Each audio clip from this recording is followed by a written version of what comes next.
ආයුබෝවන් ඔයාලා මේ එකතු වෙලා ඉන්නේ ව්‍යුහය හා බන්ධන කියන පාඩමට අදාළ විභාග ප්‍රශ්න සාකච්ඡාවත් එක්ක. එතකොට අපි මෙතනදී අවධානය යොමු කරන්නේ මේකෙන් ආපු ඔයාලට රචනා ප්‍රශ්න පත්‍රයේ ඒ කියන්නේ දැන් මේ ව්‍යුහය හා බන්ධන කියන කොටස ළමයි මුලින්ම විභාගයේ ප්‍රධාන කරලා රචනා ප්‍රශ්නයක් විදිහට එන්නේ 2011 විෂය නිර්දේශ 2011 ඉඳන් තමයි විභාග ප්‍රශ්න වලට එන්නේ. ඒ නිසා අද දවසේ අපි මේ කොටසින් මේ වීඩියෝ එක තුලින් සාකච්ඡා කරන්නේ 2011 ආපු බන්ධන ප්‍රශ්නයට අදාළ රචනා ප්‍රශ්න තමයි සාකච්ඡා කරන්නේ. එතකොට අපි 2011 ඒ පළවෙනි රචනා ප්‍රශ්නයේ පළවෙනි ප්‍රශ්නේ B හා C කොටස සාකච්ඡා කරන්නයි යන්නේ.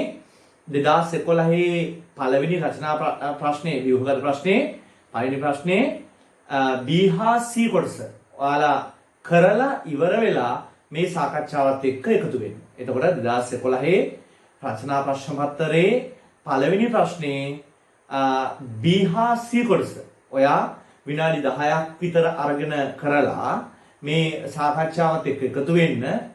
අපි එහෙනම් අපි ඒක ක්‍රමානුකූලව සාකච්ඡා කරන්නයි යන්නේ විවරණත් සමග. එහෙනම් ළමයි බලන්න අපිට පළවෙනිම කියනවා B කොටසේ පහත දී ඇති ප්‍රෝමෙලකම් 1 හා 6 කොටස් බයිකාබනේට් අයනය. එතකොට ඔයා ඔය ප්‍රශ්නෙකදී වැදගත්ම දේ වෙන්නේ මේ ප්‍රශ්නේ ඉලක්ක කරලා තියෙන්නේ මොන කෙනා ගැනද? බයිකාබනේට් HCO3 හරිද? ඒක එයාලා දෙනවා.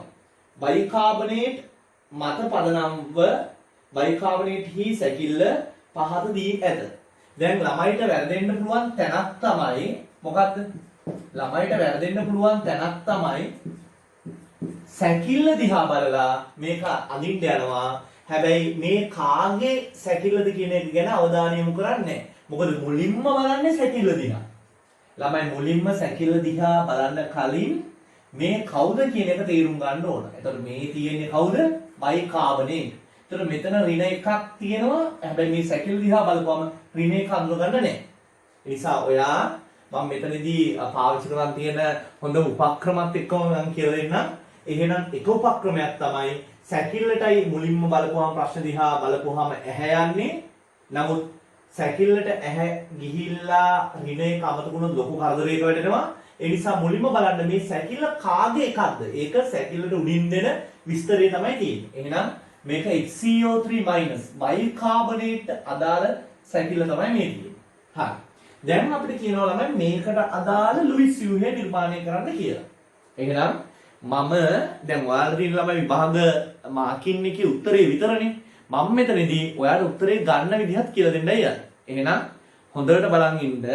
අපි ළමයි ලුයිස් ව්‍යුහයක් අඳිද්දී පියවර කීපයක් තියෙනවා අනුගමනය කරන්න. පියවර කීපයක් තියෙනවා. මේ පියවර ටික අනුගමනය කරපුවාම තමයි ඔයාලට පැහැදිලිවම ලුයිස් ව්‍යුහය එන්නේ. පළවෙනි එක තමයි සැකිල්ල ඇඳ ගැනීම. සැකිල්ල ඇඳ ගැනීම. මුලින්ම ලුයිස් ව්‍යුහයක් අඳින්න අපි එයාට අදාළ සැකිල්ල ඇඳ ගන්න ඕන. නමුත් ළමයි යම් අපි සැකිල්ල ඇඳ ගනිද්දි මම කියන්නම් සාමාන්‍යයෙන් අපි පාවිච්චි කරන තියරි එක ඒ දීලා තියෙන මෙන්න මේ විදිහට දෙනවනේ සූත්‍රයක්. ඒකේ විද්‍යුත්තාවයෙන් අඩුම කෙනාව මැද පරමාණුව කරගෙන අනිත් අයව තනි බන්ධන වලින් මේ පරමාණුවට සම්බන්ධ කරනවා. විද්‍යුත්තාවයෙන් අඩුම කෙනාව මැද පරමාණුව කරගෙන අනිත් අයව තනි බන්ධනවලින් සම්බන්ධ කරනවා. දැන් උදාහරණයක් විදිහට ළමයි ඔයාට CO2 ගේ සැකිල්ල අඳින්න කියලා කිව්වොත් ඔයා විද්‍යුත්තාවයෙන් අඩු කාබන්ව මැද පරමාණු විදිහට අරගෙන ඔක්සිජන් දෙන්න මෙහෙම තනි බන්ධන වලින් සම්බන්ධ කරනවා. ඔන්න ඔහොමයි සැකිල්ල අපි අඳින්නේ. අපිට තව එකක් ගමු. ඔයාට කිව්වොත් NF3 ගේ සැකිල්ල අඳින්න කියලා. ඔයා අඳින්නේ මොකද්ද? විද්‍යුත්තාවයෙන් ෆ්ලෝරින් වැඩිනේ නයිට්‍රජන් අඩු. එහෙනම් එයාව මැද්ද එක්කෙනා විදිහට අරගෙන අනිත් අයව තනි බන්ධන වලින් සම්බන්ධ කරනවා. මේක තමයි සැකිල්ල ඇඳ ගන්නවා කියන එකේ සාමාන්‍ය පොදු බහුල නීතිය. නමුත් ඕකට වඩා වෙනස් වෙන සැකිලි තිබේ නම් විභාගෙදි කරන්නේ ඒක අපිට දෙනවා මෙන්න මේකයි මේකට අදාළ සැකිල්ල. එතකොට ඔයාලා හැමෝම ඊට අදාළව උත්තර සපයන්න කියලා. තේරෙනවද? එහෙම දෙන්නේ ළමයි. නැත්තම් ළමයිට පුළුවන් මේක විතරක් දුන්නොත් ඔය අපේ පළවෙනි රසායන විද්‍යාවේ පාවිච්චි කරන නීති අනුව කළොත් අපි කියන්නේ මොකක්ද? විදුලිකාවෙන් අඩු කෙනාව මැදට දාලා අනිත් අයව ඒකත් එක්ක මෙහෙම තනීරි වලින් සම්බන්ධ කරන්න කියලා කියන්නේ. එතකොට ළමයි මොකද වෙන්නේ? කෙනෙක්ට මේක අරගන්න පුළුවන් මෙහෙම. විදුලිකාවෙන් දැන් ඉච්ච කවදාකවත් ළමයි නැද්දට එන්නේ නැහැ. විදුලිකාවෙන් අඩු වුණත් වැඩි වුණා. එයා කොහොමද තීමි කෙලවද? ඒක ඉතිරි අයගෙන් කාබන් තමයි මැදට එන්න සුසු කෙනා වෙන්නේ. එහෙනම් ඔයාලට පැහැදිලි කෙනෙක් මෙහෙම අඳින්න පුළුවන් නිසා තමයි විභාග ප්‍රශ්නේ සැකිල්ල දීලා ප්‍රශ්න අහන්නේ. දැන් විභාග ප්‍රශ්නේ සැකිල්ල දෙන්නේ නැතුව ප්‍රශ්නයක් කාගේ හරි ලුයිස්ලා අඳින්න කිව්වොත් නීතිය මොකක්ද? විද්‍යුත්තාවෙන් අඩුම කෙනාව මැදට දාලා අනිත් අයව තනි ඉරි වලින් මෙහෙම මැද්දේ පරමාණුවට සම්බන්ධ කරලා ඇඳ ගන්න එක තමයි පළවෙනි නීතිය. එහෙනම් ඔන්න ඒක මම හිතන්නේ පැහැදිලි නේද? හරි. එහෙනම් ළමයි දෙවෙනි එක මොකක්ද? මෙයාලගේ තියෙන සංයුජ ඉලෙක්ට්‍රෝන යුගල සංඛ්‍යාව සොයාගන්න එක. සංයුජ ඉලෙක්ට්‍රෝන යුගල සංඛ්‍යාව හොයාගන්න එක. සංයුජ ඉලෙක්ට්‍රෝන යුගල සංඛ්‍යාව කියන්නේ ළමයි අවසාන ශක්ති මට්ටමේ තියෙන ඉලෙක්ට්‍රෝන සංඛ්‍යාවේ මුළු එකතුව අරගෙන ඒක දෙකකින් බෙදෙන උත්තරේ. දැන් Hn ඉලෙක්ට්‍රෝන අවසාන ශක්ති මට්ටමේ එකයිනේ. යාට ශක්ති මට්ටම කොහොමද තියෙන්නේ? එතකොට ඒකේ තියෙන ඉලෙක්ට්‍රෝන එකයි. ඔක්සිජන් ඉන්නේ 6 වෙනි කාණ්ඩයේ ආවර්තාවුවේ, ඒ කියන්නේ 16 වෙනි කාණ්ඩේ. එයාගේ අවසාන ශක්ති මට්ටමේ තියෙන ඉලෙක්ට්‍රෝන 6යි. එතකොට ඔක්සිජන්ලා 3 දෙනා ගත්තොත් එකකින් 6 ගානේ 3 දෙනාගෙන් ඉලෙක්ට්‍රෝන 18ක් තියෙනවා. හරිද? කාබන්ගේ අවසාන ශක්ති මට්ටමේ ඉලෙක්ට්‍රෝන 4යි. මොකද එයා 14 වෙනි කාණ්ඩේ ඉන්නේ. ඒ නිසා 4යි. දැන් මේකේ ඍණ ආරෝපණයක් තියෙනවා. ඍණ කියන්නේ එක ඉලෙක්ට්‍රෝනයක් වැඩි වුණා කියන අදහස. ඒ කියන්නේ තව එකක් මෙතනට එකතු වෙන්න ඕන මුළු ගානට. ඍණ කියන්නේ බාහිරින් එකක් ලබාගත් අය වැඩි වුණායි කියන අදහස. එහෙනම් තව එකක් එකතු වෙන්න ඕන. ඔන්න ළමයි ඉලෙක්ට්‍රෝන ගාන. එතකොට අපි මේක එකතු කරමු. 1යි 18යි 19යි 4යි 23යි 1යි 24යි. ඔන්න අපිට මුළු සංයුජ ඉලෙක්ට්‍රෝන ගාන. නමුත් අපි හොයාගන්න ඕනේ සංයුජ ඉලෙක්ට්‍රෝන යුගල් ගාන. එහෙනම් අපි ඕක දෙකෙන් බෙදලා උත්තරේ ගන්නවා 12යි කියලා. හරිද? දැන් ඔන්න මේ ස්ටෙප් එක හරි. දැන් මොකද්ද වෙන්නේ? අපි මේකේ ඒකසර ඉලෙක්ට්‍රෝන දාගන්න ඕන. ඒකසර ඉලෙක්ට්‍රෝන දාන්නේ කොහොමද? මෙන්න මෙහිමයි දාන්නේ. ඉස්සලාම මේ ආපු අංකෙන් මේ ඉරි කෑලි ගාන අඩු කරගන්න ඕන. එතකොට මම ඉරි කෑලි 1යි 2යි 3යි 4යි ඉරි කෑලි 4 අඩු කරනවා. එතකොට මට එනවා 12න් 4ක් ගියාම 8යි. ඔන්න ඔය අංකයට අදාළ ඉලෙක්ට්‍රෝන යුගල් තමයි දාගන්නේ. මොකද ළමයි මතක තියාගන්න මේ 12 කියන්නේ යුගල් ගාන. ඉලෙක්ට්‍රෝන යුගල්. මේක ඇතුලේ තියෙන බන්ධන හදන්න එයා එක පරමාණු යොදන මුළු ඉලෙක්ට්‍රෝන ගාන තමයි මේ 24යි කියන්නේ. ඒක අපේ පහසුවට භාවිතයේ පහසුවට ඒක යුගල් බවට පත් කරගත්තා. ඒතර ඉලෙක්ට්‍රෝන යුගල් 12යි.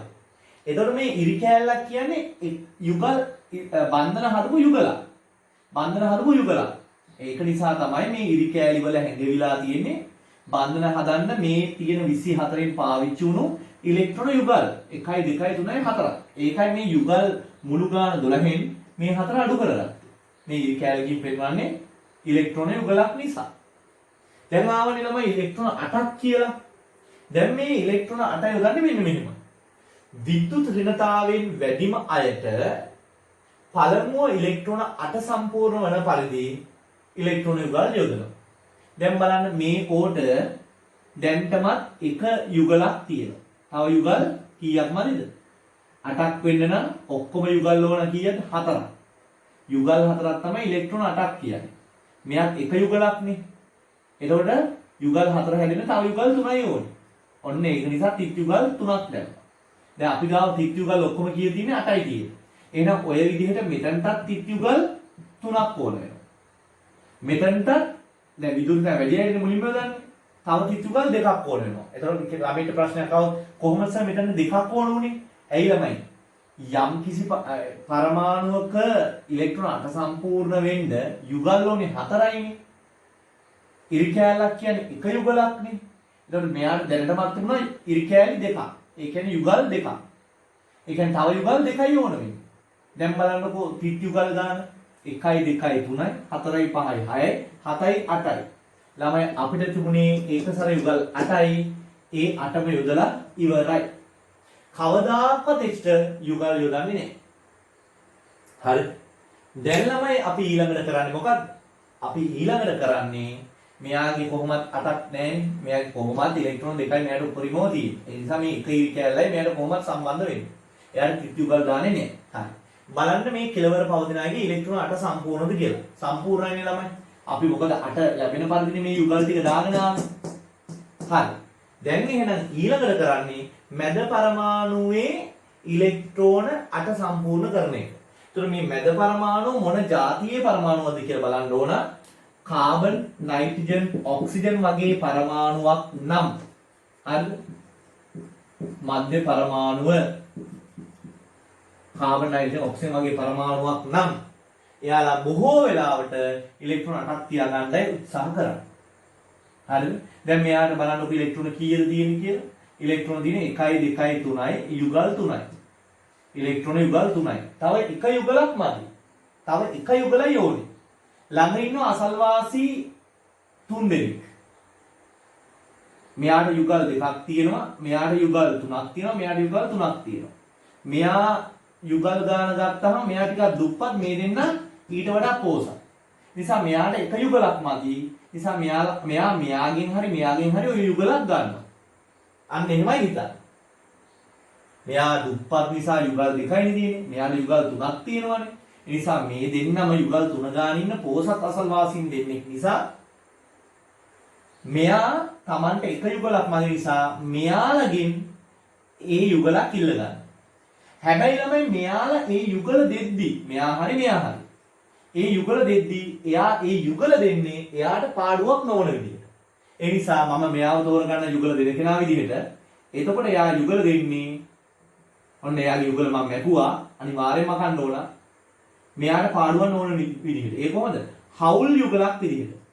හවුල් බන්ධනයක් විදිහට තමයි දාන්නේ. ඒ කියන්නේ දෙන්නටම පොදු බන්ධනයක් විදිහට එනවා. ඉතින් බලන්නකො කාබන් සම්පූර්ණයි ළමයි. ඇයි? කාබනේ ඉලෙක්ට්‍රෝන 8යි ඕන වෙන්නේ. 1යි 2යි 3යි 4යි. ඉලෙක්ට්‍රෝන 8 සම්පූර්ණයි. එහෙනම් මධ්‍ය පරමාණුවේ ඉලෙක්ට්‍රෝන 8 සම්පූර්ණ කිරීම තමයි ඊළඟ ස්ටෙප් එක.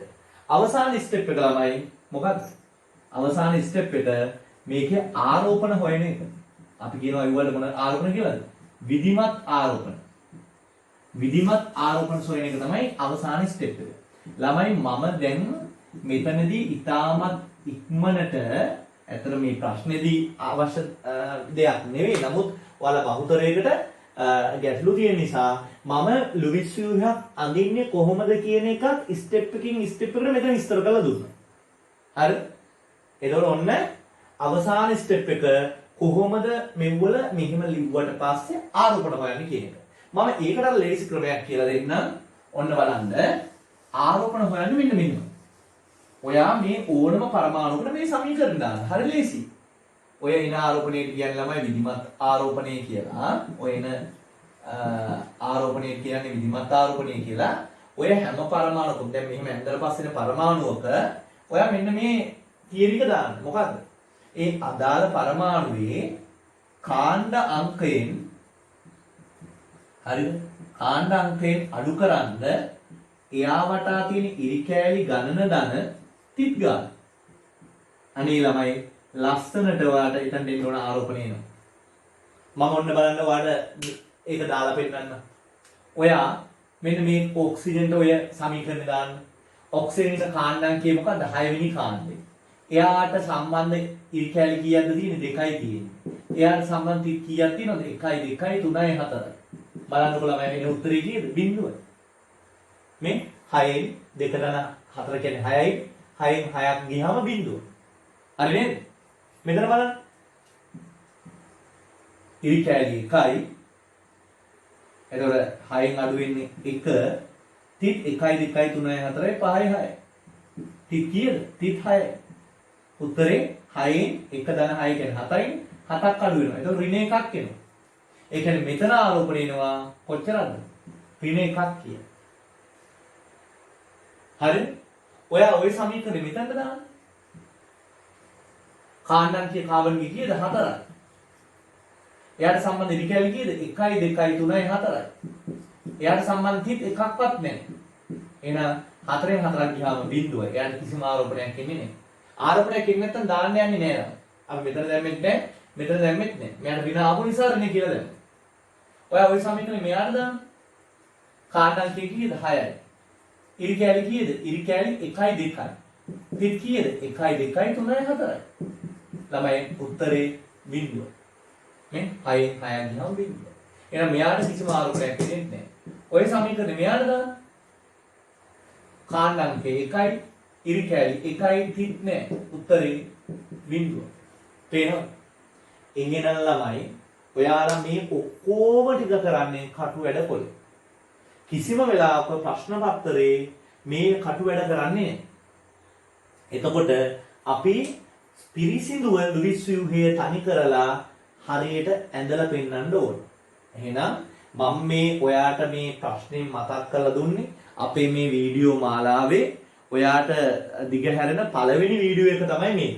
බන්ධන ව්‍යුහය හා බන්ධනයන්ගේ පළවෙනි කොටස තමයි මේ යන්නේ. ඒතර ඒකෙදි මම ඔයාට කොහොමද ලුයිස් ව්‍යුහය අඳින්නේ කියන එකත් ඔයාට මම මේ කියලා දුන්න එකයි කළේ. හරි? එහෙනම් ලුයිස් ව්‍යුහය අඳින්නේ කොහොමද කියලා මම ඔයාට මෙතන ඔන්න කියලා දුන්නා. එහෙනම් මෙතන මම මේකේ අර ලුයිස් ව්‍යුහේ විතරක් ඉතිරි වෙන්න අනිත් අයව අයින් කරනවා. එතකොට අනිත් අයව අයින් කළාට පස්සේ දැන් ළමයි ඔයාලට මම ලියපු වැදගත් දේවල් ඔයාලා වීඩියෝ එක ආපස්සට අරගෙන නැවත ලියා ගන්න පුළුවන්. ඔයා මේක කලින් ඉගෙන නැත්තම් ඔන්න ළමයි අපි ඔච්චරයි පේපර් එකේ තියෙන්න ඕනේ. මේක තමයි ළමයි මොනවාද? මේක තමයි ඔයාගේ ඒ ප්‍රශ්නෙට උත්තරේ. මේ B කොටසේ රෝම ඉලක්කම් 1 B කොටසේ රෝම ඉලක්කම් 1ට උත්තරේ තමයි ඔය ලියුවේ. හරි? B කොටසේ රෝම ඉලක්කම් 1ට උත්තරේ තමයි ලියුවේ. රෝම ඉලක්කම් 2. හරි? රෝම ඉලක්කම් 2. මොකක්ද ඔයාලට කියන්නේ? මෙම අයනයේ සංප්‍රයුක්ත ව්‍යුහ ඇඳ ඒවායේ සාපේක්ෂ ස්ථායීතාවය ගැන අදහස් දක්වන්න. ළමයි සංප්‍රයුක්ත ව්‍යුහ කියන එක මෙන්න මේ ලුයිස් ව්‍යුහයේ ඇඳනම් මෙතනින් පස්සේ අහන හැම ප්‍රශ්නයක්ම පට්ටලෙසි. හරිද? ඔයාලට මේක ඇඳගන්න එක විතරයි ඔයා හොඳටම තේරුම් අරන් කරගන්න ඕනේ. මොකද මෙතනින් පස්සේ අහන ඒවා ඊට වඩා ගොඩක් ලේසි. මම මේක ටිකක් කුඩාවට ඇඳගන්න ළමයි. මොකද මට ඉඩ කඩ වුණ නිසා. හරි? මම ඒකම රෝම ඉලක්කම් 1ට හරි රෝම ඉලක්කම් 1 B කොටසේ රෝම ඉලක්කම් 1 මම මෙන්න මෙහෙම ඇඳ ගන්නම්.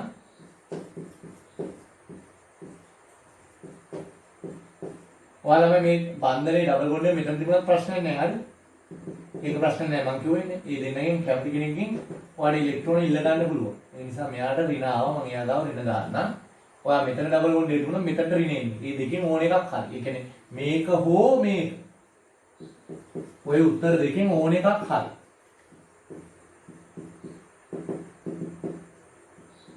හරි?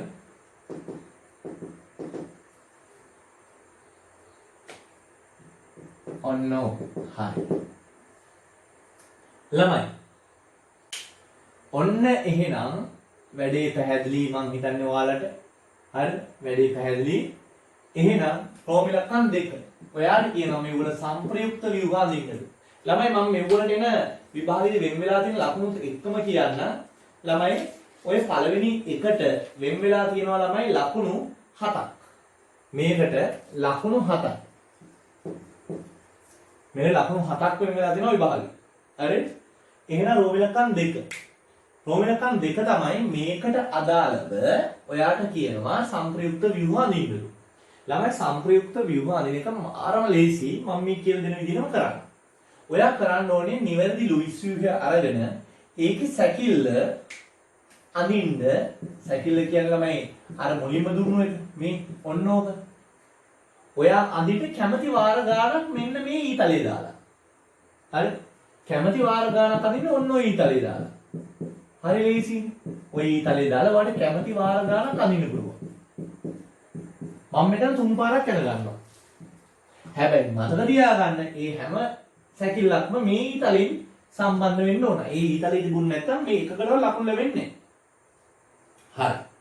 දැන් ළමයි පොඩි සෙල්ලමක් කරන්න තියෙන්නේ. මොකද්ද සෙල්ලම?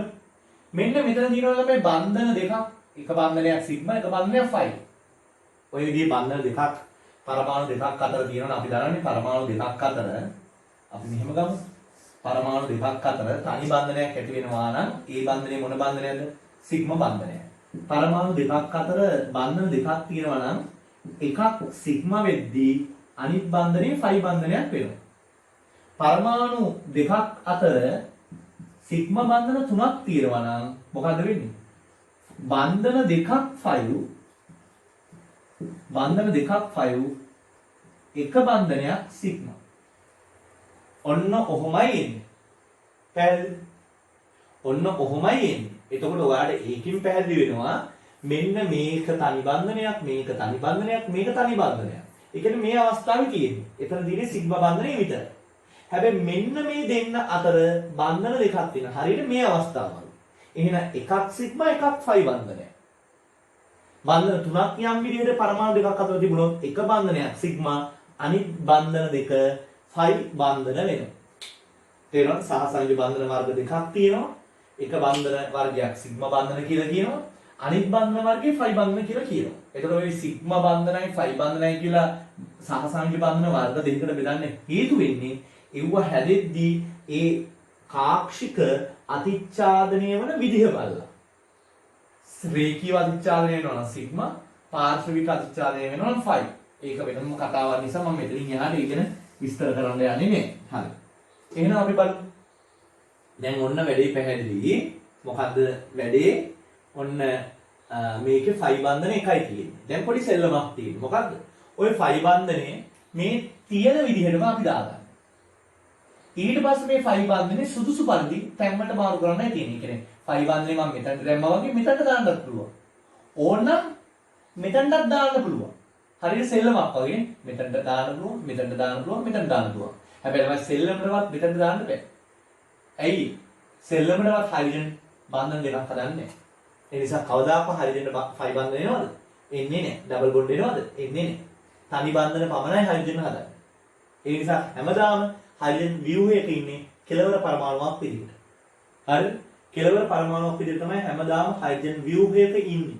එහෙනම් ළමයි ඔන්න වැඩේ පැහැදිලි. මෙන්න මම ෆයි බන්ධනේ දැම්මා. ඊළඟට මම මෙතනට දැම්මා. ඊළඟට මම මෙතනට දැම්මා. පේනවද ඔයාලට? මම මොකද කරලා තියෙන්නේ? මම මේ ෆයි බන්ධනේ දාන තැන මාරු කළා. දාන්න පුළුවන් තැන් මට තිබුණේ කීයද? 1 2 3යි. ඒ තැන් තුනට මම ව්‍යුහ තුනක් දැනගත්තා. පේනවද? ඔන්න ඔය ව්‍යුහ වලට තමයි අපි කියන්නේ සංප්‍රයුක්ත ව්‍යුහ කියලා. තේරෙනවද? එතකොට ෆයි බන්ධනේ මාරු කරලා දාන්න පුළුවන් තැන් තුනයි. ඒ තැන් තුනට මාරු කරලා මම දැම්ම මේ මෙතනට එකක්, මෙතනට එකක්, මෙතනට එකක්. මේ මෙතනට දැම්මා. ඊළඟ එකේදී මෙතනට දැම්මා. ඊළඟ එකේදී මෙතනට දැම්මා. ඕකනේ කරලා තියෙන්නේ මේ. එහෙනම් ළමයි දැන් මොකද කරන්න තියෙන්නේ? මෙච්චරයි කරන්න තියෙන්නේ. මේ තිත්ති උගල් කියනවත් ගණන් කරනවා 1 2 3යි 4යි 5යි 6යි 7යි. ඔය යුගල් හත මේකට යොදනවා. හරි? තියෙන විදිහමයි මේකේ දුවේ. ඒ නිසා කිසි ගැටලුවක් නැහැ. මෙතන තව යුගල් කීයද ඕනේ? 2යි ඕනේ. ඇයි 2ක් ඕනේ? ඇයි ළමයි දැන්ටම බන්ධන දෙකක් තියෙනවනේ. මුළු යුගල් ගාන 4නේ උපරිමව තියෙන්න පුළුවන්. දැන්ටම 1 2 3යි 4යි. දැන්ටම දෙකක් තිබුණා. ඒ නිසා තව 2යි ඕනුනේ. මෙතනට 1යි තියෙන්නේ. ඒ හින්දා තව 3ක් ඕන වෙනවා යුගල්. ඇයි? මුළු යුගල් ගාන 4ක් වෙන්න බෑ. මෙතන යුගල් 2යි. තේරෙනවද? හරි? මෙතන යුගල් 3යි. මෙතන යුගල් 3යි. මෙතන 1 යුගලයි. ඒ ඇයි 1 යුගලක් හදන්න ඕනේ? ඉරි කෑලි 3යි කියන්නේ යුගල් 3යි. ඔක්කොම යුගල් 4ක් ඕනේ. ඒක නිසා එක යුගලක් ඕනේ. මතක තියාගන්න ඕන වැදගත් දේ තමයි මේ ව්‍යුහ අතර ෆයි බන්ධන ගණන ධන මොනවාද? ඒකසර යුගල් ගන්න. මොකද්ද වෙන්නේ? නියතයක් වෙනවා. මේ හැමෝගෙම එක සමාන වෙනවා. බලන්න. 1 2 3 4 5 6 7 8යි. ෆයි බන්ධන සහ ඒකසර යුගල් වල එකතුව 8යි. මෙතනත් 8යි මෙතනත් 8යි. ගණන් කරලා බලන්න පුළුවන් වාට. ඇයි ෆයි බන්ධන ගණන දාන ඒකසර යුගල් ගාන හැම වෙලෙම නියතයක් වෙනවා. මේ මෙව්වා ඊටා වැදගත් සංකල්ප. මොකද කෙනෙක් හිතන්න පුළුවන් සංප්‍රයුක්ත ව්‍යුහවල මොනවාද? ෆයි බන්ධන ගාන නියතයි කියලා. වැරදි ළමයි. ෆයි බන්ධන ගාන වෙනස් වෙන සංප්‍රයුක්ත ව්‍යුහත් වෙනවා. ඒකසර යුගල් ගාන නියතයි කියලා හිතෙන්න පුළුවන්. වැරදි. මෙතනට හරියට. මෙතන ඒකසර යුගල් 1 2 3 4 5 6 7යි. තුනේම 7 ගානේ තියෙන්නේ. ෆයි බන්ධන තුනේම එක ගානේ තියෙන්නේ. ඒ නිසා කවුරු හරි කෙනෙක් වැරදිට වටහා ගන්න එපා. ෆයි බන්ධන ගාන මේ සංප්‍රයුක්ත ව්‍යුහ අතර නියතයි කියලා. වැරදි. ඒකසර යුගල් ගාන සංප්‍රයුක්ත ව්‍යුහ අතර නියතයි කියලා. වැරදි. මෙතනට ඒක එහෙම වුණාට ඉදිරි ප්‍රශ්න අපි සාකච්ඡා කරලා තිබුණ ගැහෙනවා. ෆයි බන්ධන ගාන වෙනස් වුණු නැත්නම් ඒකසර යුගල් ගාන වෙනස් වුණු සංප්‍රයුක්ත ව්‍යුහ. හැබැයි ඒ හැමෝගෙම ෆයි බන්ධන ගාන දන ඒකසර යුගල් ගාන නියතයි. ඔය දෙකේ එකතුව නියතයි. හරි? ඒක මේකටත් හරි, ඒ අදිනේ වලට හරි. ඒ නිසා දැන් එහෙනම් වැඩේ පැහැදිලි. අපි මොකක්ද එහෙනම් සංප්‍රයුක්ත ව්‍යුහ අඳින්න කරපු පළවෙනි ස්ටෙප් එක තමයි එයාගේ සැකිල්ල ඇඳගත්තා. මේ ඊතල දාලා ඊළඟට එයාගේ ෆයි බන්ධනේ තියෙන තැන මාරු කරගත්තා. ඊළඟට ඒකසර යුගල් සුදුසු පරිදි පුරවගත්තා. හරි? ඒ පුරවගද්දී අපි මෙතන ඒකසර යුගල් කීයක් තියෙනවද කියලා බැලුවා. ඒ විදිහම මෙව්වලටත් ඒ විදිහටම යෙදුවා. එක මේ ඔක්සිජන් ලාට නේද? ඉලෙක්ට්‍රෝන 8 සම්පූර්ණ වෙන විදිහට තමයි මේ යුගල් ටික යෙදුවේ. මම හිතන්නේ ඒක ඔයාලට පැහැදිලි වෙන්න ඕන. අවසාන වශයෙන් අර මම කලින් උගන්වපු සමීකරණය දාලා මේ එක එක අයගේ ආරෝපණ හොයනවා. ආරෝපණ හොයද්දී කලින් එකේ පැහැදිලි මෙන්න මේ තැනට ආවේ ඍණ. අනිත් කිසිම තැනකට ආරෝපණයක් ආවේ නැහැ. ඉතින් මේ වගේම තත්ත්වයක් නේ ළමයි. මෙතනක් තියෙන්නේ මෙතනට එන්නේ ඍණ. අනිත් වෙන එක තැනකට ආරෝපණයක් ආවේ නැහැ. මේ වගේම තත්ත්වයක් මෙතන තියෙන්නේ. ඒ වගේම තත්ත්වයක් මෙතනයි තියෙන්නේ. ඒ නිසා එතනටත් ඍණ මෙතනටත් ඍණ. ඕනනම් ඔයා අර සමීකරණේ දාලා බලන්න. මම නිකමට මෙන්න මෙතනට දාලා පෙන්නන්නම් ওই සමීකරණය. කාණ්ඩාංකය 6යි. එයාට සම්බන්ධ ඉරිකැයි 1 2 3යි. එයාට සම්බන්ධ තිත් 2යි. එතකොට 6න් 3යි 2යි කියන්නේ 5යි. 5ක් අඩු වෙන්නේ. 6න් 5ක් අඩු නම් එන උත්තරේ ධන 1යි. ඒ කියන්නේ එතනට එන ආරෝපණය ධන 1ක් වෙන්න ඕන. මම එහෙනම් ඔයාලා දැන් සමීකරණේ දන්න නිසා හරි සරලයි උත්තරේ. එහෙනම් එතනට එන්නේ ධන 1ක ආරෝපණය. ධන 1යි. ඔය දින් එහෙනම් ළමයි ඔයාලට පැහැදිලි ඔන්න අපිට එන සංප්‍රයුක්ත ව්‍යුහ ටික. හරි නේද? සංප්‍රයුක්ත ව්‍යුහ ටික. හරි? එහෙනම් ළමයි ඔය එකකට ලකුණු 3 ගානේ ලකුණු 9ක් තියෙනවා ඒ විභාගෙ. මේ එකකට ලකුණු 3 ගානේ ලකුණු 9ක් එයාලා දීලා තියෙනවා. 3 ගානේ දීලා තියෙනවා. 3ට 3 ගානේ එකකට ලකුණු 3 ගානේ ලකුණු දීලා තියෙනවා. හරි. ඊළඟට අපිට කියන ප්‍රශ්නේ තමයි මොකද්ද? මෙම අයනේ දැන් ඒ කියන රෝගලක දෙක කියන්නේ මෙම අයනේ සංප්‍රයුක්ත ව්‍යුහ ඇඳ ඒවායේ සාපේක්ෂ ස්ථායීතාවය පිළිබඳ අදහස් දක්වන්න. ඒකේ සාපේක්ෂ ස්ථායීතාවය ගැන අදහස් දක්වන්න. ළමයි මම ඔයාලට කියලා දෙන්නම් යම්කිසි අණුවක් අස්ථායී වීමට හේතු වන කාරණා තුනක් තියෙනවා. යම්කිසි අණුවක් අස්ථායී වීමට හේතු වන කාරණා තුනක් තියෙනවා. එකක් තමයි වඩා විද්‍යුත් ඍණ පරමාණුව මත ධන පැවතීම. ඔන්න අස්ථායී වීමට හේතු වෙන එක කාරණාවක්. වඩා විද්‍යුත් ඍණ පරමාණුව මත ධන පැවතීම. අනිත් එක ළමයි සජාතීය ආරෝපණ එක ළඟ පැවතීම. ඒ කියන්නේ ළමයි එකම බන්ධනයේ දෙපැත්තේ එක සමාන. ඒ කියන්නේ ධනයි හරි ඍණයි හරි එකම බන්ධනයේ දෙපැත්තේ පැවතීම. අනිත් එක තමයි ආරෝපණ විසිරීම ඉහළ යාම. හරි. ඔය කාරණා ටික ගත්තාම ළමයි මතක තියාගන්න මේ කාරණා තුنين එකක් හරි තිබ්බහම එයා මොකද වෙන්නේ? අස්ථායි වෙන්නේ. මොකද ස්ථායි වෙන්න නම් මේ කාරණා තුනම ස්ථායි පැත්තට බරව තියෙන්න ඕන. ඒ කියන්නේ ස්ථායි මේ කාරණා විරුද්ධ සත්‍යය නැත්නම් මේ කාරණා මේ විදිහට නොවි තියෙන්න ඕන ස්ථායි වෙන්න. නේද? මම ඒකට දෙන උදාහරණය තමයි ජල බඳුනක් පිරිසිදු වෙන්න නම් හැම ජලාංශුවක්ම පිරිසිදු වෙන්න ඕන. මුළු ජල බඳුනේම තියෙන 99% පිරිසිදු වෙලා අපිරිසිදු එක ජල බිඳුවක් තිබුණොත් මුළු බඳුනම අපිරිසිදු එකක් වෙනවා.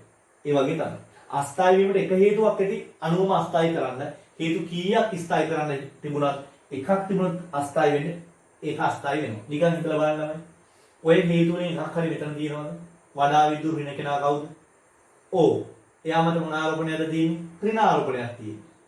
එතකොට මේක කියන්නේ ධන පැවතීම. ධනක් නැහැ. ඒ නිසා මේක ස්ථායි. මේක ස්ථායි. මේක යටින් ස්ථායි කියන වචනේ ලියලා තියෙනවා. ඒක වෙනම ලකුණු වෙන්න වෙලා තියෙනවා. මේකෙත් ඉබ තත්ත්වෙමයි. අස්ථායි වුණ හේතුන එක කාරණාවක්වත් නැහැ. එහෙනම් මේකත් ස්ථායි. මේක ළමයි පේනවද? මේ ඕ මත ධන ආරෝපණයක් තියෙනවා. මේ ඕ මත ධන ආරෝපණයක් තිබීම නිසා මේක අස්ථායි වෙනවා. ඒතකොට කෙනෙක්ට දෙන්න පුළුවන් සර් මෙතන ඍණම දෙන්නෙක් ඉන්නවනේ. ඒතකොට ස්ථායි වීමට හේතු වුණ කාරණා දෙකක්ම මෙතන තියෙනවා. මේක විතරක් එක තැනක දන් දෙපුණු පළියට මේක අස්ථායි කියලා ගත්තේ කොහොමද? මම අර දුන්නු ජල බඳුනේ කතාව විතර. මොකද්ද? ළමයි පිරිසිදු එකක් වෙන්න නම් ජල බඳුන 100%ක් ජල බඳුනම පිරිසිදු වෙන්න ඕන. අපිරිසිදු වෙන්න ඔබට එක අපිරිසිදු බිඳුවක් ඇති. නේද? කිරි කලයට එක ගොම බිඳුවක් ඇති අපිරිසිදු එකක් වෙන්න නම්. ඒ වගේ තමයි. එක තැනක් අස්ථායි තත්ත්වයට පත් වෙන කාරණාවක් තිබුණොත් ඒක අස්ථායි වෙනවා. මේ තියෙන පරමාණු වලින් වඩා විද්‍යුත් ඍණ පරමාණු වෙන්නේ ඔක්සිජන් පරමාණුව. එතකොට ඔක්සිජන් පරමාණුව මත ධන ආරෝපණයක් පැවතුණු නිසා මේ මුළු අණුවම අස්ථායි එකක් වෙනවා. තේරුණාද? මේ මුළු අණුවම අස්ථායි එකක් වෙනවා. එහෙනම් ළමයි ඔය එක වචනයකට ස්ථායි අස්ථායි කියලා ලියවිලා තියෙන ඔය එක වචනයකට ලකුණු එක ගානේ වෙන් වෙලා තියෙනවා. ලකුණු එක ගානේ වෙන් වෙලා තියෙනවා. හරි? ලකුණු එක ගානේ වෙන් වෙලා තියෙනවා. මේ හැමදැනකටම ලකුණු එක ගානේ වෙන් වෙලා තියෙනවා. ළමයි මේකට අදාළව අපි හේතු ලිව්වොත් මේ ස්ථායි අස්ථායි වීමට අදාළ හේතු ලිව්වොත් ළමයි ඔතන අහන්නේ සාපේක්ෂ ස්ථායීතාවය වෙන අදහස් දක්වන්න. ඒතකොට ළමයි විභාගයේදී ඕකට අදාළ හේතු අපි ඕක යටින් ලියන්න ඕන.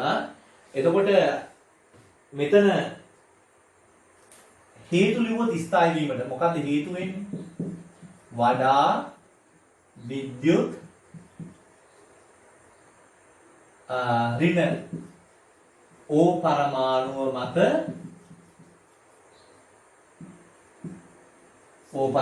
මත ධන ආරෝපණ පැවතීම. හරි. ඕ පරමාණු විදුලි පරමාණුවද ඍණ ආරෝපණ පැවතීම ස්ථායි වීමනේ. අනිත් එක ළමයි එතකොට ඔය කාරණාව මේ දෙන්නටම තියෙනවා. ඒ නිසා මට මේ කියන කාරණා මේ දෙන්නටම තියෙන නිසා මට මේ දෙන්නටම සකල වරණක් දාලා මේ හේතු ලියන්න පුළුවන්. ඊළඟ එක තමයි මෙයාට සාපේක්ෂව ආරෝපණ විසිරීම අවම වීම. ආරෝපණ විසිරීම අවම වීම. පේනවද? මෙයාට සාපේක්ෂව මොකද වෙන්නේ? මේ දෙන්නගේම ආරෝපණ අඩුයි. මේ ඍණ තියෙන්නේ එක තැනක විතරයි. මේකේ තැන් දෙක ඍණ වෙලා එක තැනක් ධන වෙලා. ආරෝපණ තැන් තුනක තියෙනවා එතකොට. හරි? එතකොට මෙයා අස්ථායි වීමට හේතු. මොකද්ද ලියන්නේ? වඩා දැන් හේතු අහනවා නේ. වඩා විද්‍යුත් ඍණ ඕ පරමාණුව මත ධන පැවතීම. හරිද? මොනවද ඊළඟට? ළමයි සජාතීය ආරෝපණ එක ළඟ පැවතීම ගන්න පුළුවන්ද? බෑ. මේක එක ළඟ පැවතීමක් විදිහට ගන්න බෑ. ඇයි? එක ළඟ පවතිනවා නම් එකම බන්ධනයේ දෙපැත්තේ වෙන්න ඕන. අන්න ඒක තේරුම් ගන්න ඕන. මේ එකම බන්ධනයේ දෙපැත්ත නෙමෙයි. නිසා ඒ කාරණාව ගන්න බෑ. එහෙනම් සාපේක්ෂව කාටද මේ දෙන්නට සාපේක්ෂව හරි? ඒකයි සාපේක්ෂව කියලා අපි මේ ලියන්නේ. සාපේක්ෂව ආරෝපණ විසිරීම ඉහළ යාම. හරි. එහෙනම් ළමයි ඔන්න ඔය කාරණාවට විභාගයේදී මෙතන විභාගයේ නම් ළමයි ඔතනට තමයි ලකුණු දීලා තිබුණේ. ඔතනට ලකුණු 3ක් එයාලා වෙන් කරලා තිබුණා. හරිද? හේතු වලට ලකුණු 3ක් වෙන් කරලා තිබුණා. හරි. එහෙනම් ළමයි දැන් ඔන්න මම හිතන්නේ පැහැදිලි ඔයාට මොකක්ද? මේකට අදාළව කොහොමද හේතු සහිතව මේක ලියන්නේ කියලා. ඔන්න ඕක තමයි එතකොට හේතු වෙන්නේ. හරි? මේකට අදාළව හේතු වෙන්නේ ඔන්න ඔය විදිහට ලියන්නේ. ඒතර ඒකට ලකුණු 3ක් මේ හේතු වල විභාගෙදී වෙන් වෙලා තිබුණා. දැන් මම තව ඔයාලට උපක්‍රමයක් කියලා දෙන මේ බන්ධන ප්‍රශ්නේ කරද්දී සමහර ළමයි හරියටම මේ ලුයිස් යූවේ අඳගන්නේ නැතිව ලුයිස් යූවේ පොඩ්ඩක් නීති අනුව එයාලත් කරන්නේ. නමුත් පොඩ්ඩක් වරද්ද ගන්නවා. ඒ කියන්නේ එයාලා සමහරලාට මුලින්ම අඳගන්න ලුයිස් යූවේ කියලා අඳගන්නේ මේක. දැන් ලුයිස් යූවේ කියන ව්‍යුහේ වැරදුනොත් ළමයි එතනින් පස්සේ අහන ප්‍රශ්න මේකට බලපාන්නේ. හැබැයි එතනින් පස්සේ අර පල්ලෙහෙන් අහන ඔක්කොම එවුවා. හැඩ ගැන අහද්දී, බොහොම කරන ගැන අහද්දී, ඉලෙක්ට්‍රොනිකල් ජ්‍යාමිති ගැන අහද්දී ඒ ඔක්කොම මේක බලපාන. ඒක නිසා මම ඔයාලට උපක්‍රමයක් කුරුමුෂ්ටියක් කියලා දෙන්නම්. ඒකට ඔයාලා මේකෙදී අඳින ව්‍යුහය අඳින්න කටුකොලේ ලියන්න එපා ප්‍රශ්න පත්‍රය. ඊට පස්සේ ඔයාලා සංප්‍රයුක්ත ව්‍යුහ ඇඳගන්න.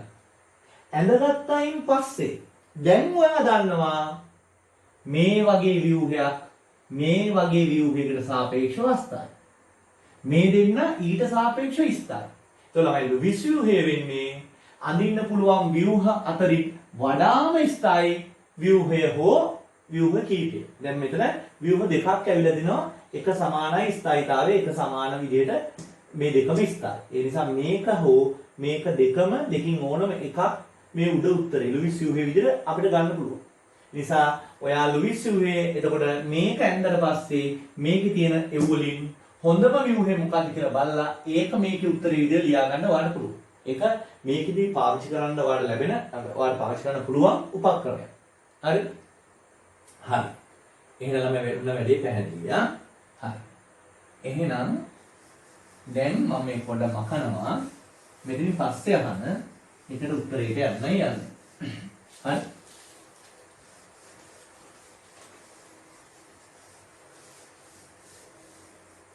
හරි මෙතනින් පස්සේ අහන එකට උත්තරේ ගන්නයි යන්නේ. එතකොට ඒකට මට ඕන වෙන්නේ මේ ඇඳපු මොනවාද? ව්‍යුහය. ලුයිස් ව්‍යුහය තමයි ඕන වෙන්නේ. එහෙනම් තුන්වෙනි ප්‍රශ්නෙට මම උත්තරේ ගන්නයි යන්නේ. මොකද ඒකේ අහන්නේ? ඒකේ අහනවා තුන්වෙනි ප්‍රශ්නේ උත්තරේ අහනවා අපිට අහනවා වෙස්ප වාදයේ භාවිත කරමින් පහළදීදී පරමාණු වට හැඩ අපෝහණය කරන්න. ඒකට අංක 1 කවුරු වටාද? කාබන් වටා. කාබන්. එතකොට ළමයි මෙන්න මේ වාක්‍ය ටික ඔයා පාඩම් කරගෙන ඉඳලා හරි ලියන්න ඕන. මොනවාද? එයා දාල පරමාණු. වටා ඇති මුළු ඉලෙක්ට්‍රෝන යුගල්. ඊළඟට ඒ අදාළ පරමාණු කාබන්නේ ඇති වෙස්පර්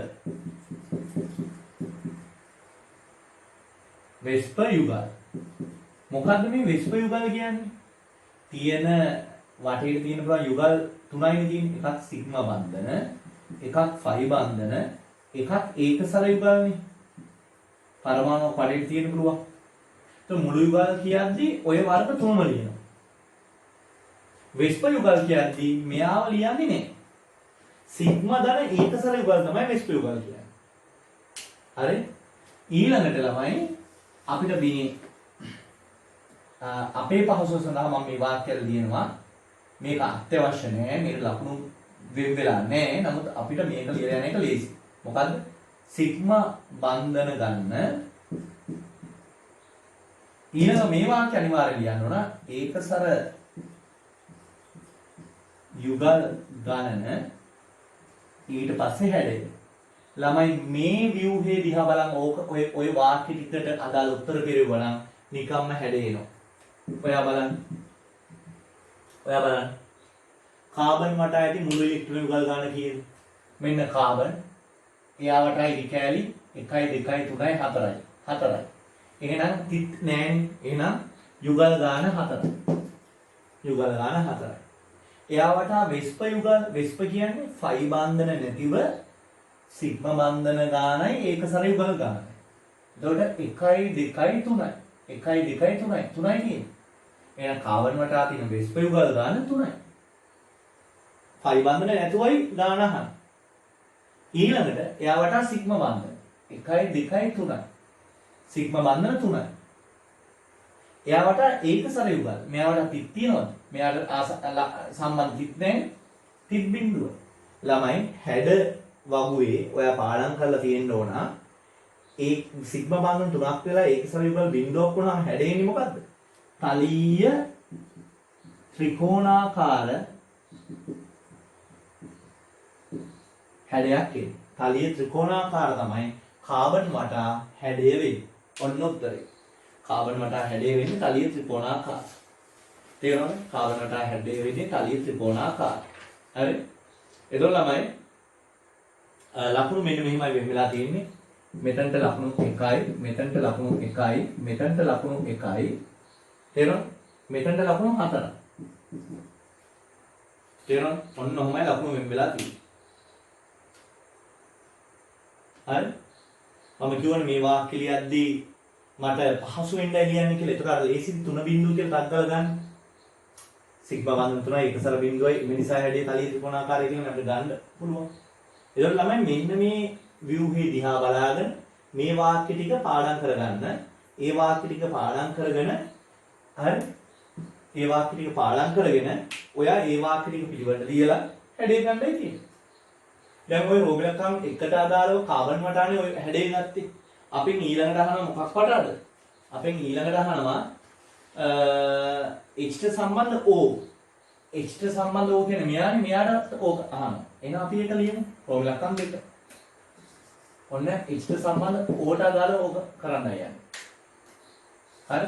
දැන් O ට සම්බන්ධව. එතකොට O ට අදාළව තමයි මේ වාක්‍ය ලියවෙන්න ඕනේ. O වටා තියෙන මුළු ඉලෙක්ට්‍රෝන යුගල් ගන්න 4යි. ඒක හරි. මේ 1 2යි තිත් යුගල් 1 2යි. එතකොට ඔක්කොම යුගල් කීයක් තියෙනවද? 4ක් තියෙනවා. O වටා ඇති වෙස්ප යුගල් ගන්න. එතකොට වෙස්ප යුගල් කියන්නේ ළමයි ෆයි බන්ධන විතරයි අතරින් ඕනේ. ඉතින් මේක කොහොමත් ෆයි බන්ධන නැහැනේ. එහෙනම් කොහොමත් ෆයි බන්ධන නැති නිසා වෙස්ප යුගලුත් වෙනවා කීයක්ද? 4යි කියලා. සිග්මා බන්ධන ගන්න. සිග්මා බන්ධන කීයද? 1 2යි. සිග්මා බන්ධන 2යි. ඒකසර යුගල් ගන්න. ඒකසර යුගල් කීයද ළමයි? මේ 1 2යි. දෙකක් තියෙනවා. ඒකසර යුගල් 2යි. හරි? එතකොට සිග්මා බන්ධන 2යි ඒකසර යුගල් 2යි. නැත්නම් මේ සිග්මා බන්ධන 2යි ඒකසර යුගල් 2යි. 2 කියන්නේ මොකක්ද හැඩේ? කෝණික හැඩයක්. නැත්නම් V අකුරේ ෂේප් එකක් තියෙනවා. ඒක හැඩේ මොකද්ද? කෝණිකයි. V අකුරේ හැඩේ තියෙනවා. හරිද? ළමයි V අකුරේ හැඩේ නැත්නම් කෝණිකයි කියලා අපි ගන්නෙ. එතකොට ළමයි ඔතන බලන්න අර විදිහටමයි ලකුණු වෙන් වෙන්නේ. හරිද? මෙතනට ලකුණු 1යි, මෙතනට ලකුණු 1යි, මෙතනට ලකුණු 1යි, මෙතනට ලකුණු 4යි. ඔන්න ඔහොමයි ලකුණු වෙන් වෙලා තියෙන්නේ. බලන්න. ඔයාගේ උත්තරේ හරිද කියලා බලන්න. හරි? ඔයාගේ උත්තරේ හරිද කියලා බලන්න. හරි?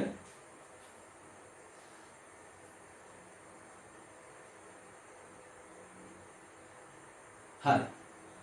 ළමයි ඔන්න ඊළඟ එක. ඔයාලට කියනවා අදාළ පරමාණු වල ඔය උඩ දුන්නු පරමාණුමයි දෙන්නේ. ඒකට අදාළව ඉලෙක්ට්‍රෝන යුගල ජ්‍යාමිතිය අහනවා. හතරවෙනි ප්‍රශ්නේ විදියට ඊළඟට පස්වෙනි ප්‍රශ්නේ විදියට අහනවා මුහුම්කරණය. මම මෙන්න මෙහෙම දාගන්නම්. හතරවෙනි ප්‍රශ්නේ අහනවා ඉලෙක්ට්‍රෝන යුගල ජ්‍යාමිතිය, ඊළඟට අහනවා මුහුම්කරණය. මම මෙතන ඔයාලට ලේසි ක්‍රමයක් කියලා දෙන්නම්. මේ බන්ධන පාඩමේ මෙතනටත් අදාළ ලේසි ක්‍රමයක් කියලා දෙන්න. හරිද? දැන් ඒකට අහන්නේ ළමයි ඉස්සලාම අහන්නේ මෙයාට අදාළව ඕක, ඊට පස්සේ අහන්නේ මෙයාට අදාළව ඕක. ඕකනේ අහන්නේ. ක්‍රමලකම් 4 සහ ක්‍රමලකම් 5. හරි? ඕක තමයි අහන්නේ. මෙයාට අදාළව අහනවා ඉලෙක්ට්‍රෝන වල ජ්‍යාමිතිය මොකක්ද? මෙයාට අදාළව ඉලෙක්ට්‍රෝන වල ජ්‍යාමිතිය මොකක්ද? ඉතින් මෙයාට අදාළව මුහුම්කරණය මොකක්ද? මෙයාට අදාළව මුහුම්කරණය මොකක්ද? මම ඔයාලට ලේසි ක්‍රමයක් කියලා දෙන්න යන්නේ. මුහුම්කරණය ඕනම පරමාණු ගන්න ලේසි ක්‍රමයක් කියලා දෙන්න.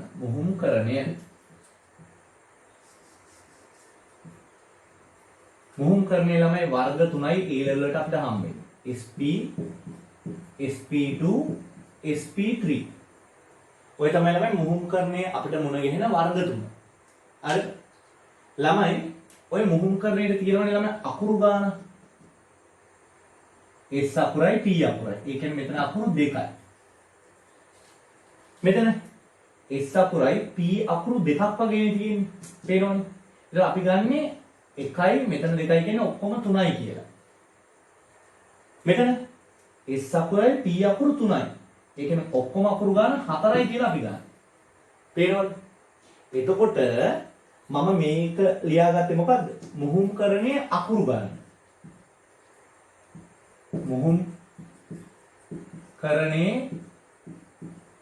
අකුරු ගන්න. තේරුණාද? මම ඒතකොට ඒක හඳුන්වාගත්තේ මුහුම්කරණයේ අකුරු ගන්න කියලා මේ ඉලක්කම. ඔන්න ඔය මුහුම්කරණයේ අකුරු ගන්න කියන එක සමාන වෙනවා ළමයි ෆයි බන්ධන ගණන ධන ඒකසර යුගල් ගන්න. ෆයි බන්ධන ගාන ධන ඒකසර යුගල් ගන්න. හරිම ලේසි. හරිද? ෆයි බන්ධන ගන්න ධන ඒකසර යුගල් ගාන අපි අරගෙන මේ ඉලක්කම ගත්තා කියන්නේ මුහුම්කරණය කෙලින්ම කියන්න පුළුවන්. ඒ කියන්නේ ළමයි මෙතන නිකන් හිතන්නකෝ. මේ බලන්නකෝ. මේ කාබන්ට මම මුහුම්කරණය මුලින්ම ගන්නෙ. මේ කාබන්ට ෆයි බන්ධන කීයද? සෝරි.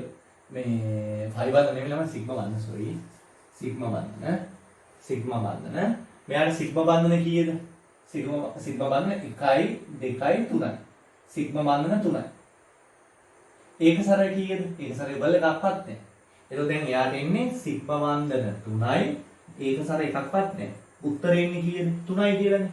මේ සිග්මා බන්ධන ගාන ධන ඒකසරය බල ගාන 3යි කියලානේ ඉන්නේ. ඒ කියන්නේ ඒකේ තේරුම මොකද්ද? මෙයාට තියෙන්නේ මුහුම්කරණය මොන මුහුම්කරණයද? අකුරු 3ක මුහුම්කරණයක්. ඒ කියන්නේ S එක අකුරයි P අකුරු දෙකයි. එහෙනම් මෙයාගේ මුහුම්කරණය මොකද්ද? SP2. දැක්කද? හරිම සරලයි. මෙයාට බලන්න ඔය සමීකරණය දාලා සිග්මා බන්ධන 2යි ඒකසර යුගල් 2යි. සිග්මා බන්ධන 2යි ඒකසර යුගල් 2යි කියන්නේ 1යි 2යි 3යි 4යි. සිග්මා බන්ධන ගාන ධන ඒකසර ගාන 2යි 2යි ඔක්කොම 4යි. නේද? සිග්මා බන්ධන 2යි ඒකසර යුගල් 2යි 4යි. ඒ කියන්නේ මොකද්ද? අකුරු 4ක මුහුම්කරණයක් එන්නේ. අකුරු 4ක මුහුම්කරණයක් එන්නේ. ඒ කියන්නේ S අකුරයි P අකුරු 3යි. SP3 මේ අකුරු 4ක් කියන්නේ SP3. එහෙනම් මෙයාගේ මුහුම්කරණය SP3. බලන්න හරිම ලේසි. එතකොට පස්වෙනි ප්‍රශ්නෙටයි මම මුලින්ම ගියේ. පස්වෙනි ප්‍රශ්නේ නෙමෙයි මුහුම්කරණය අහන එකටයි මම මුලින්ම ගියේ. මුහුම්කරණයට උඩ දාන්න පුළුවන් ලේසිම ක්‍රමය මොකද්ද? එයා ඒ පරමාණු වටා තියෙන සිග්මා බන්ධන ගාන ධන ඒකසර යුගල් ගාන එකතු කරනවා. එතකොට එනවා මුහුම්කරණය හැදෙන්න හේතු වන අකුරු ගාන. අකුරු ගාන දෙකක් වුණොත් අකුරු දෙකක මුහුම්කරණයක්, තුනක් වුණොත් අකුරු තුනක මුහුම්කරණයක්, හතරක් වුණොත් අකුරු හතරක මුහුම්කරණයක්. හරි? එතකොට මෙතන සිග්මා බන්ධන 1යි 2යි 3යි සිග්මා බන්ධන 3යි ඒකසර නැහැ. එහෙනම් උත්තරේ 3යි අකුරු තුනක මුහුම්කරණයක්. S1යි Pලා දෙන්න. මෙතන සිග්මා බන්ධන 2යි ඒකසර යුගල් 2යි. ඒතර ඔක්කොම එකතුව 4යි. ඒ කියන්නේ අකුරු 4ක මුහුම්කරණයක්. SP3. හරි. ළමයි දැන් මම කියන්නම් ඊළඟ ලේසිම වැඩි. ළමයි හොඳට බලා ගන්න.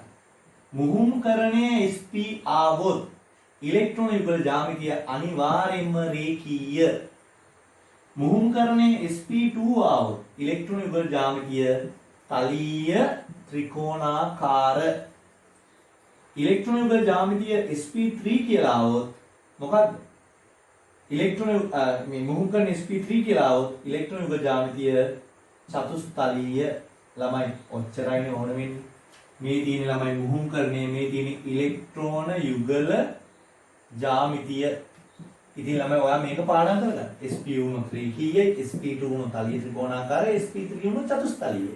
ආ ඉලෙක්ට්‍රෝන යුගල ජ්‍යාමිතිය අමුතුවෙන් හිතන්න ඕනේ නැහැ. කෙලින්ම මුලින්ම මුහුම්කරණයේ හෙව්වා. ඊට පස්සේ ඊට අදාළ ඉලෙක්ට්‍රෝන යුගල ජ්‍යාමිතිය ලියනවා. එතකොට මෙතනට එන්නේ මොකද්ද? මෙතනට එන්නේ sp2 කියන්නේ තලීය ත්‍රිකෝණාකාර. නේ? sp2 කියන්නේ තලීය ත්‍රිකෝණාකාරනේ. මේකට අදාළ වෙන්නේ මොකද්ද? මුහුම්කරණයේ sp3. එහෙනම් ඊට අදාළ ඉලෙක්ට්‍රෝන යුගල ජ්‍යාමිතිය මොකද්ද? චතුස්තලීය.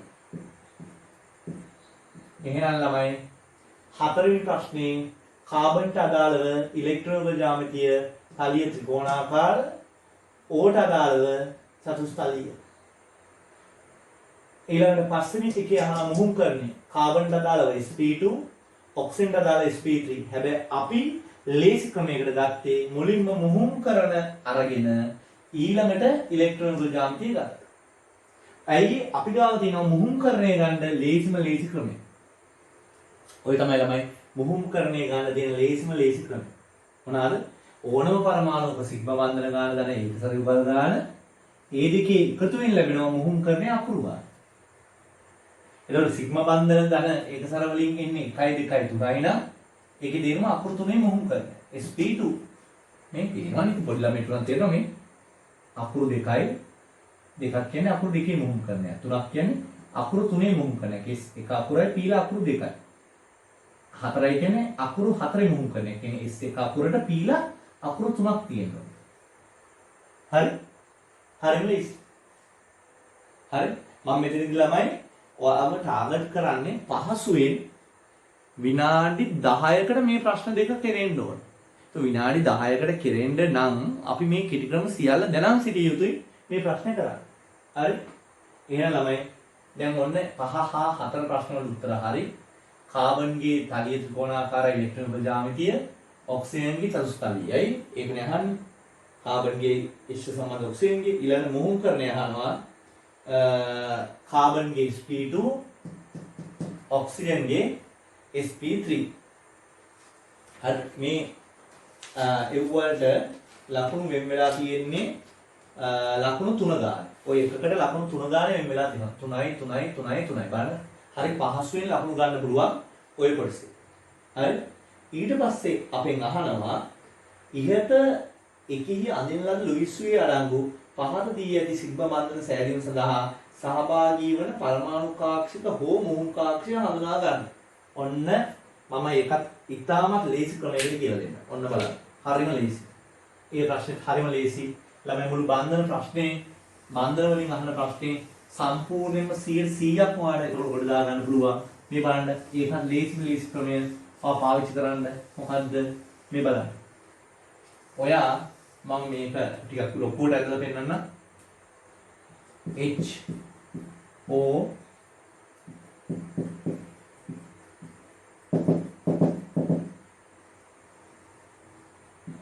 හරි මේක ඍණ ඔන්න ඔහමනේ තියෙන්නේ. ඔයා මේකට කරන් කියන හොඳම ක්‍රමය මොකක්ද දන්නවද? ළමයි පරමාණු දෙකකට හෝ ඊට වඩා වැඩි ගානක් පරමාණු දෙකක් හෝ ඊට වඩා වැඩි ගානකට සම්බන්ධ වෙන අයගේ මුහුම් කරන ලියන්න.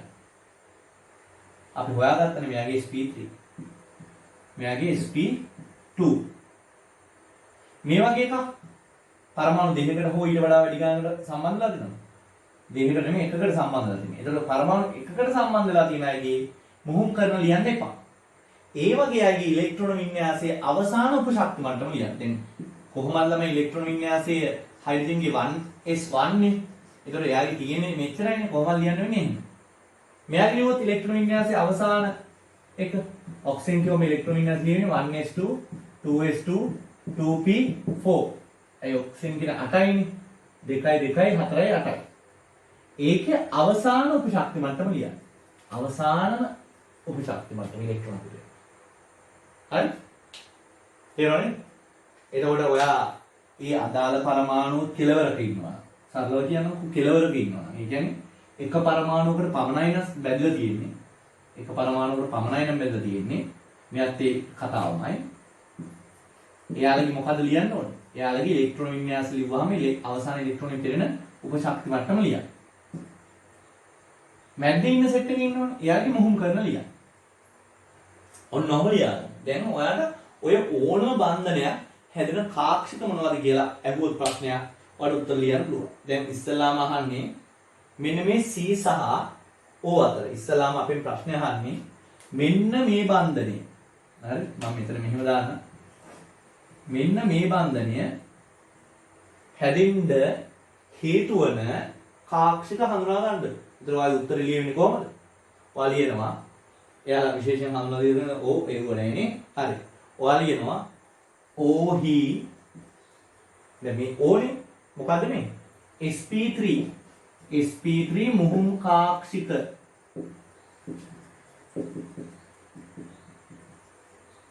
ධන OHI sp3 මුහුම් කාක්ෂික මුහුම් කරණයක් තියෙනවා නම් මුහුම් කාක්ෂික කියලා ලියන්න. කාබන් හි මොනවාද? sp2 මුහුම් කාක්ෂික. කාබන් හි sp2 මුහුම් කාක්ෂික. ඔන්න ඕකයි උත්තරේ. හරිද? ඔන්න ඕකයි උත්තරේ. එතකොට ඔයාගේ 6 වෙනි ප්‍රශ්නේ රෝමෙලක්කන් එකට H සම්බන්ධ කාබන් හා O අතර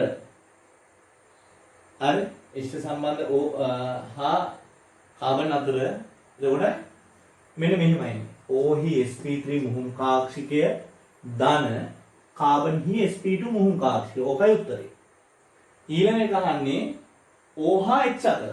ඒ කියන්නේ මෙන්න මේ බන්ධනය. මෙන්න මේ බන්ධනය. ඔන්න ඔය බන්ධනය ගැන අහන්නේ. ඒතර මේ බන්ධනය හැදලා තියෙන මොන දෙන්න එකතු වෙලාද? H වල 1s උයි O වල sp3. එහෙනම් අපි ලියනවා මොකද්ද? He 1s පරමාණුක කාක්ෂික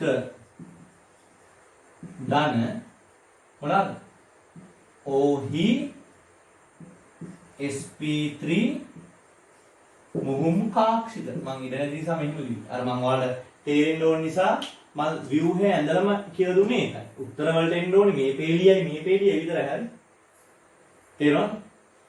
උත්තරේ වාලියක් ලියන්න ඕනේ පළවෙනි එකට මේ පේලිය ඊළඟ එකට මේ පේලිය. හරිද?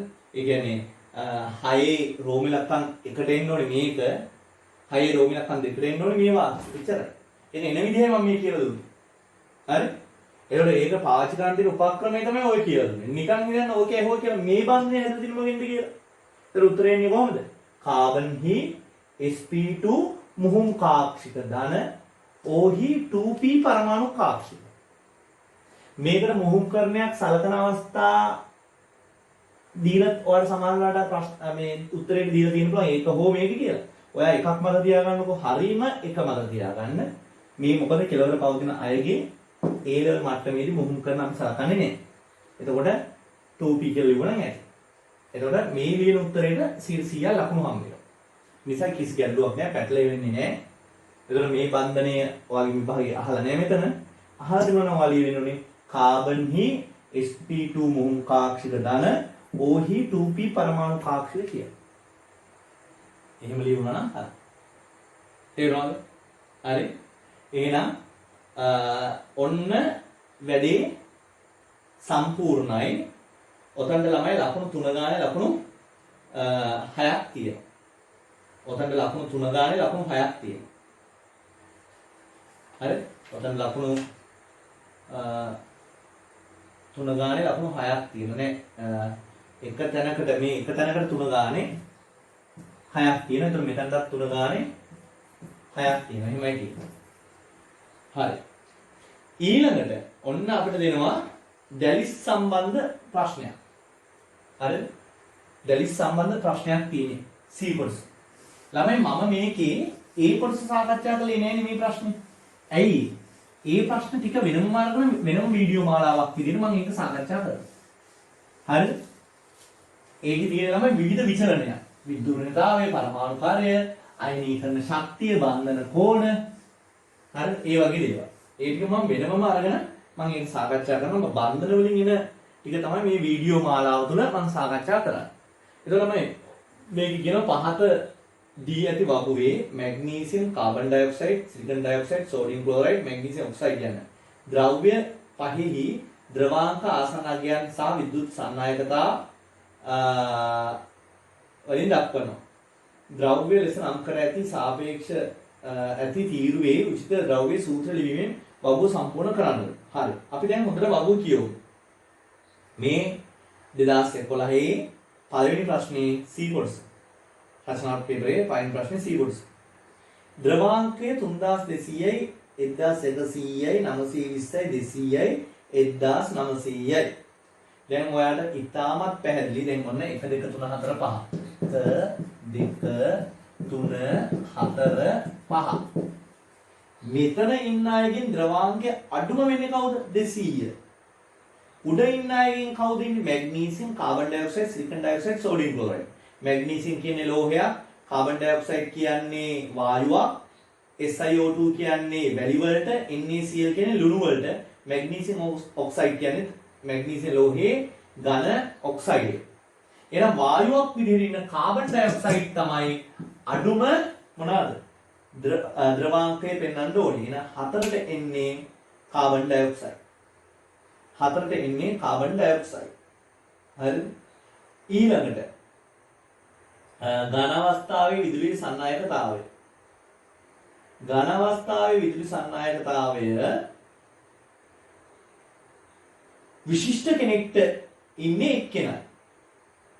අනිත් ඔක්කොම දුර්වලයි, ඉතා දුර්වලයි නැත්නම් නැහැ කියන එක. විශිෂ්ට කෙනා ඉන්නේ තුන්වෙනි තීරුවේ. ළමයි උඩ ඉන්න අවස්ථාවේ ඝන අවස්ථාවේ විදුලි සන්නායනය කරන්නේ කවුද? ලෝහයක් වෙච්ච මැග්නීසියම් පමණයි. ඒක නිසා තුන්වෙනි තීරුවේ ඝන අවස්ථාවේ විදුලි සන්නායනය කරන එක්කෙනාට එන්න ඕනේ එහෙනම් මැග්නීසියම්. එහෙනම් ළමයි මෙතන තුන්වෙනි එකට උත්තරේ වෙන්න ඕනේ මැග්නීසියම්. ඇයි? ඝන අවස්ථාවේදී විදුලි සන්නායනය කරනවා. ඉතින් ලෝහ ඝන අවස්ථාවේදී හොඳ විදුලි සන්නායනය කරනෝනේ. එහෙනම් තුන්වෙනි තීරුවට එන්න ඕනේ මැග්නීසියම්. හරි. විලීන අවස්ථාවේදී විදුලි සංනායකතාව. ළමයි හොඳයි විශිෂ්ටයි. මැග්නීසියම් වලට කොහොමද දෙනවා විශිෂ්ටයි කියලා. ඒතර තුන්වෙනි තීරුව ගැන හිතන්න ඕනේ. හතරවෙනි තීරුව ගැන හිතන්නත් ඕනේ. ඒතර 3යි 4යි අතහැරුණාම 1 2 5 තීරුව ගැන හිතුවාම ඉතා දුර්වල එක්කෙනෙක් ඉන්නවා. විලීන අවස්ථාවේදී විදුලි සංනායනය කිරීම. ඉතා දුර්වල එක්කෙනෙක් ඉන්නවා. අර විදුලි සංනායක හැකියාව ඉතා දුර්වල එක්කෙනෙක් ඉන්නවා. ළමයි ඝනය අරගෙන ද්‍රව කරපුවාම විදුලි සංනායක හැකියාව ඉතාමත් දුර්වල වෙන්නේ. දැන් ඉතිරිලා ඉන්නේ කවුද? ඉතිරිලා ඉන්නේ අපිට මේ දීලා තියෙන අයගෙන් ඉතිරිලා ඉන්නේ SiO2 ඉන්නවා, NaCl ඉන්නවා, මැග්නීසියම් ඔක්සයිඩ් ඉන්නවා. විලීන කියන්නේ යාව රත් කරලා ද්‍රවයක් කරපුවාම. ළමයි මෙයාව රත් කරලා ද්‍රවයක් කරොත් මොකද වෙන්නේ? Na+Cl- බවට වෙන් වෙනවා. මෙයාව රත් කරලා ද්‍රවයක් කරපුවාම මැග්නීසියම් 2+ O2- බවට වෙන් වෙනවා. ඇයි හේතුව? මෙවුවා අයනික සංයෝග. ඒ නිසා ළමයි මේ දෙන්නම විලීන අවස්ථාවේදී මොකද වෙන්නේ? ඉතාමත් හොඳට විදුලිය සන්නායනය කරනවා. මේ දෙන්නම විලීන අවස්ථාවේදී ඉතාමත් හොඳට විදුලිය සන්නායනය කරනවා. ළමයි එහෙනම් විලීන අවස්ථාවේදී විදුලිය සන්නායනය නොකරන්නේ කවුද? වැලි. ඒවත් SiO2. එහෙනම් SiO2 මෙතනට එන්න ඕන. දැන් මේ දෙන්නම අඳුරගන්නේ කොහොමද? ඒ දෙන්නම අඳුර ගන්න අපිට යාළගේ ද්‍රවාංකය බලන්න වෙනවා. NaCl මැග්නීසියම් ඔක්සයිඩ් කියන දෙන්න ගත්තාම ද්‍රවාංකයෙන් වැඩි කවුද අඩු කවුද කියන එක තමයි ඔබ තීරණය වෙන්නේ. ළමයි NaCl මැග්නීසියම් ඔක්සයිඩ් මේ දෙන්නම අයනික සංයෝග. මේ දෙන්නගේ ද්‍රවාංකයෙන් වැඩි කවුද අඩු කවුද කියන එක තීරණය වෙන්නේ මොකද්ද? මේ දෙන්නගේ මේ අයනික දැලිසේ ප්‍රබලතාවය මත.